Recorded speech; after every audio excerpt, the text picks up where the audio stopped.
कल हम लोगों ने द्विआधारी संक्रियाएं बताई थी। और द्विआधारी संक्रिया किसे कहते हैं?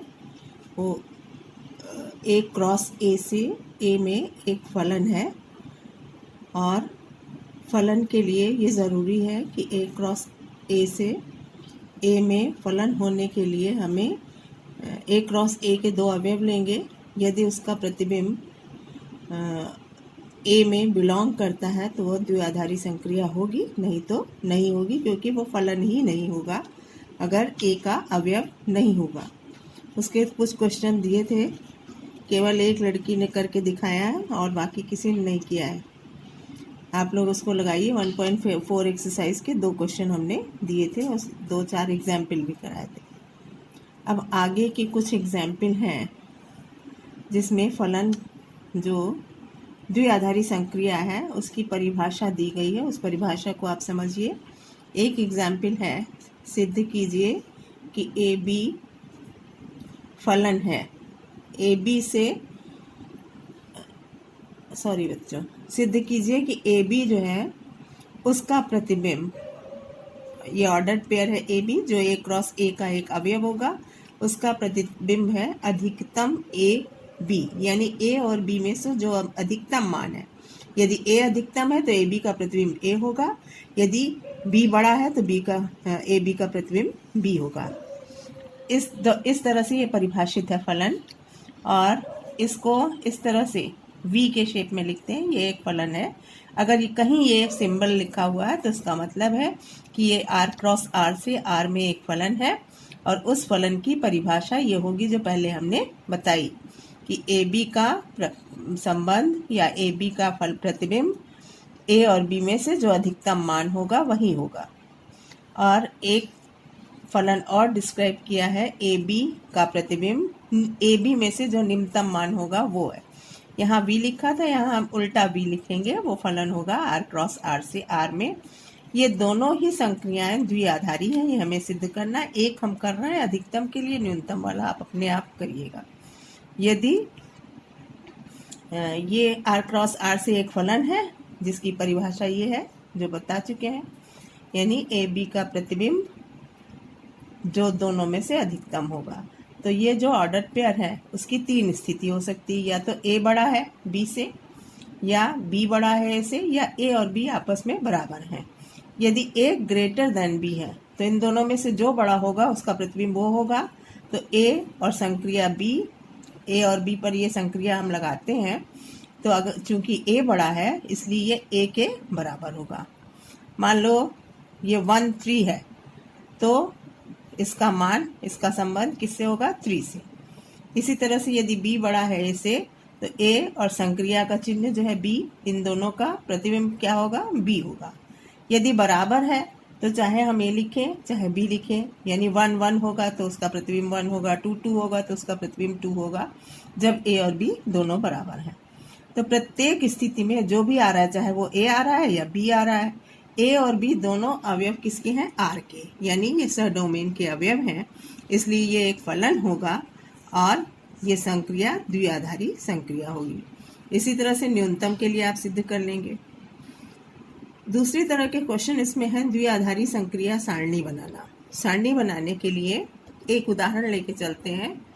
ये तभी हम सारणी बना सकते हैं जब जिसमें हम जिस समुच्चय में संक्रिया ले रहे हैं उसमें अवयवों की संख्या कम होती है, तो संक्रिया सारणी द्वारा हम व्यक्त कर सकते हैं। एक छोटा समुच्चय ए ले रहे हैं जिसमें 3 ही संख्याएं हैं, 1 2 3, और एक ये संक्रिया है जिसका मान अभी हम पीछे डिस्क्राइब कर चुके हैं सिंबल को, कि ए और बी में से जो अधिकतम होगा वो उसका मान होगा।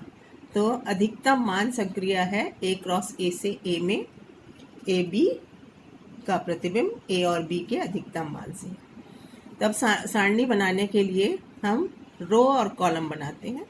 यहाँ 3 अवयव थे, तो हम 4 कॉलम बनाएंगे और 4 रो बनाएंगे।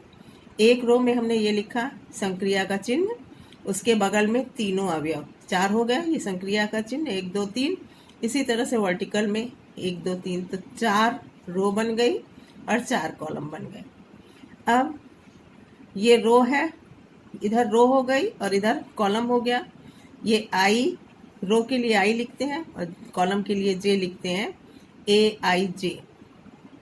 तो ए यहाँ पे क्या है, AI 1 है, J 1 है, तो 1 1 हमारा ऑर्डर पेयर बना। जो AB ले रहे हैं वो हो गया 1 1। तो 1 1 में से अधिकतम दोनों बराबर ही मान है, तो इसका प्रतिबिंब क्या होगा, 1। अब आगे बढ़ते हैं रो में, 2 1 ऑर्डर पेयर अगर होता है, AB की जगह हो गया 2 1, एक रो का अवयव एक कॉलम का अवयव लेते हैं, तो ये हो गया, इन दोनों में अधिकतम 2 है, वो 2 हो गया। इसी तरह से 3 1, हम रो के अवयव को बदलते जा रहे हैं, कॉलम का पहला ही अवयव ऑर्डर पेयर का, जैसे क्रॉस प्रोडक्ट में बनाते हैं, A क्रॉस A लेना है, तो A क्रॉस A का पहला अवयव हो गया 1 1 2 1 3 1। तो ये पहली रो कंप्लीट हो गई, इन दोनों में अधिकतम 1, इन दोनों में अधिकतम 2, इन दोनों में अधिकतम 3। अब हम नीचे कॉलम भी बदलते हैं, तो ये पहली रो दूसरे कॉलम पे आते हैं, तो ये हो जाएगा 1 2, 1 2 में अधिकतम है 2, 2 2 में अधिकतम मान 2, 3 3 3 2 में अधिकतम मान 3। तो ये दूसरी रो कंप्लीट हो गई। तीसरी रो के लिए अब हम कॉलम में शिफ्ट कर रहे हैं, तीसरे कॉलम में, तो ये हो गया 3 1 या 1 3 ऑर्डर पेयर, तो 1 3 में मैक्सिमम है 3, 2 3 में मैक्सिमम है 3, 3 3 में है मैक्सिमम 3। तो ये हमारी समुच्चय संक्रिया बन गई। इसका मतलब 1 और 1 अधिकतम मान 1, ये ऑर्डर पेयर बन गया, इसका प्रतिबिंब है 1, 2 1 का प्रतिबिंब 2, 3 1 का प्रतिबिंब 3, इसी तरह से 1 2 का प्रतिबिंब 2, 2 2 का 2, 3 2 का 3, फिर 1 3 का 3, 2 3 का 3, 3 3 का 3, यानी दोनों AB में से जो अधिकतम मान होगा ये यहाँ उसकी वैल्यूज हो गई। ठीक है, तो ये समुच्चय संक्रिया हो गई, द्विआधारी संक्रिया कहलाई। और द्विआधारी संक्रिया की ये टेबल है, इसको पढ़ना भी बता दिया कैसे पढ़ सकते हैं। तो अगर कोई समुच्चय दिया गया है और संक्रिया दी गई है तो हम उस टेबल बना सकते हैं।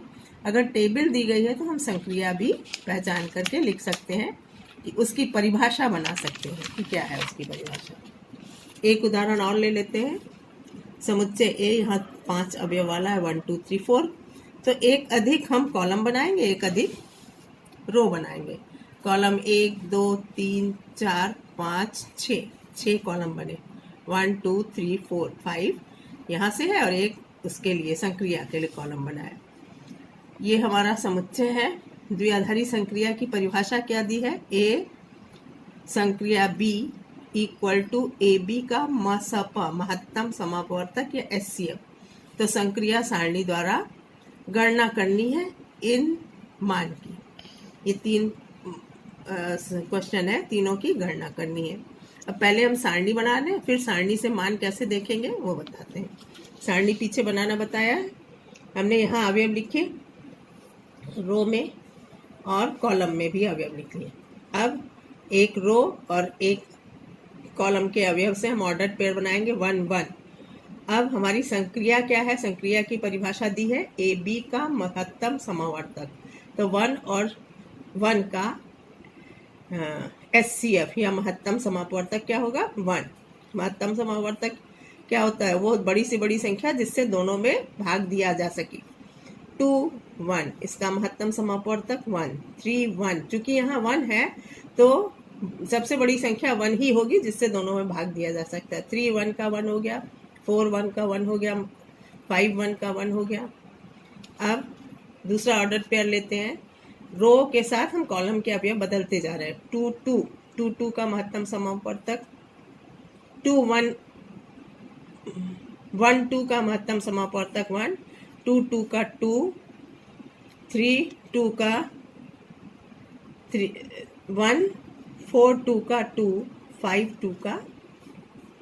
ये फर्स्ट रो फर्स्ट कॉलम, ये फर्स्ट रो सेकेंड कॉलम, ये फर्स्ट रो थर्ड कॉलम, इसी तरह से इसके अवयव हम बनाते जाएंगे। अब ये सारे अवयव बन गए, जैसे हमने पीछे कहा था। ये सारे बनने के बाद अब हमें इसका मान निकालना है।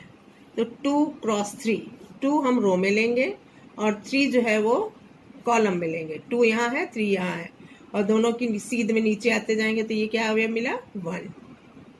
वैसे भी परिभाषा फिर से भी देख ले, 2 क्रॉस 3 का मतलब 2 3 का महत्तम समापवर्तक, ये क्या होता है? 1। यानी 2 स्टार 3 का मान हो गया 1। और इसमें फिर इसकी संक्रिया किससे लगानी है? 4 से। तो यानी 2 स्टार 3 की जगह 1 लिख सकते हैं, 1 स्टार 4, 1 और 4 का महत्तम 1 हो गया। अब इसी संक्रिया को एसोसिएटिव सिद्ध करने के लिए पहले हम 3 और 4 में बाइनरी ऑपरेशन लगाएंगे।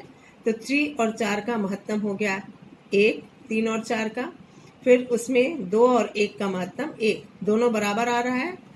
2 binary operation 3 operation 4 equal to 1 आया। इसी तरह से 2 star bracket within bracket 3 star 4, ये भी मान 1 आया। तो ये पहला वाला दोनों का मान 1 के बराबर होगा। 2 स्टार 3 और 4 स्टार 5 का मान निकालना था। 2 स्टार 3 का मान हमने 1 बता दिया, 4 स्टार 5 4 और ये 5, तो इसकी रो और इसका कॉलम यहाँ से मान देखना, ये 1 मान आया इसका। 4 और 5 का परिभाषा के अनुसार भी महत्तम समापवर्तक 1 होगा।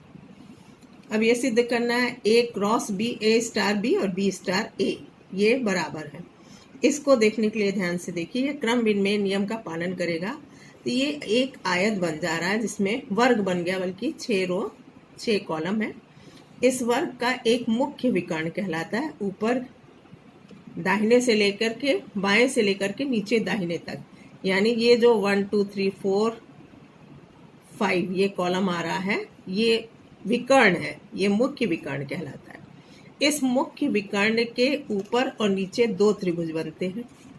ये अगर हम इस डॉटेड लाइन हम खींच रहे हैं बच्चों, तो ये जो है मुख्य विकर्ण है। इस मुख्य विकर्ण के ऊपर देखो 2 ट्रायंगल बन गए, यानी वर्ग का विकर्ण हम जब खींचेंगे तो ऊपर एक ट्रायंगल बनेगा, नीचे एक ट्रायंगल बनेगा।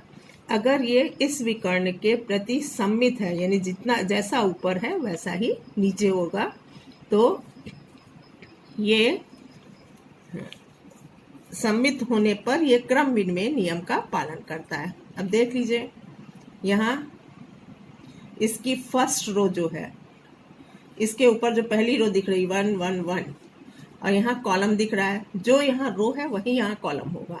यहाँ भी 1 1 1 1, 4 बार 1 यहाँ है, इसके नीचे भी 1 आया। इसी तरह से इसका सेकेंड रो 1 2 1, यहाँ भी 1 2 1, यहाँ 1 1, यहाँ कॉलम 1 1, यहाँ 1, यहाँ भी 1।